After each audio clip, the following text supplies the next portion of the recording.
இந்தியாவிற்குள் நுழைந்த 4வது பாகிஸ்தான் போர் விமானமும் சுட்டு வீழ்த்தப்பட்டது. 4வது பாகிஸ்தான் போர் விமானம் சுட்டு வீழ்த்தப்பட்டது.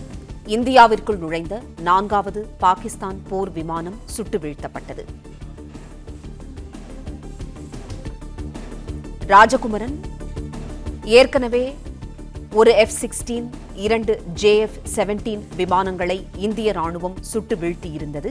இந்நிலையில் 4வது பாகிஸ்தான் போர் விமானமும் சுட்டு வீழ்த்தப்பட்டுள்ளது. விவரங்களை சொல்லுங்க. பாகிஸ்தான் போர் விமானங்கள் மூலமாக இந்திய வான் எல்லைக்குள் ஊடுருவதற்கான முயற்சியில் ஈடுபட்டிருக்கின்றது. ஏனென்றால் ட்ரோன் அனுப்பி பார்த்தார்கள், அது எடுபடவில்லை. ஏவுகணை அனுப்பி பார்த்தார்கள், அதுவும் எடுபடவில்லை.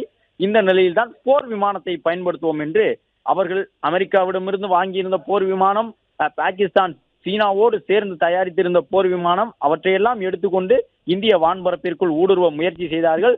ட்ரோன் வந்தாலும் தாக்குவோம், ஏவுகணை வந்தாலும் தாக்குவோம், போர் விமானம் வந்தாலும் நடு வானத்திலேயே வைத்து தாக்கி அழிப்போம் என்பதை நிரூபித்திருக்கின்றது இந்திய ராணுவம். அதன்படி ஏற்கனவே அமெரிக்க தயாரிப்பான ஒரு F-16 ரகத்திலான பாகிஸ்தானின் போர் விமானம் தாக்கப்பட்டது. JF-17 சீனாவினுடைய மிகப்பெரிய போர் விமானம் என்றார்கள். பாகிஸ்தானோடு சேர்த்து தயாரித்திருக்கின்றது சீனா. அந்த விமானத்தை வைத்து இந்தியாவினுடைய எந்த பகுதிக்குள்ளும் ஊடுருவி தாக்குதல் நடத்த முடியும் என்றெல்லாம் பக்கம் பக்கமாக பாகிஸ்தான் எழுதியிருந்தது.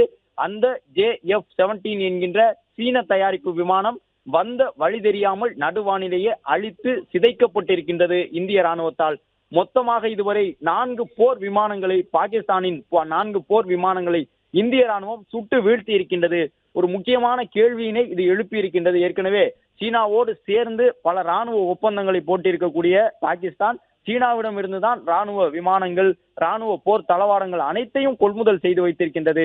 பாகிஸ்தான் நாட்டினுடைய ராணுவ இறக்குமதியிலே 90% கூடுதலானவை சீனாவிலிருந்து இறக்குமதி செய்யப்பட்டவை. அப்படிப்பட்ட சீன இறக்குமதி ஏவுகணை, சீன தயாரிப்பு போர் விமானங்கள் எந்த வகையிலும் பாகிஸ்தானுக்கு இதுவரை உதவவில்லை.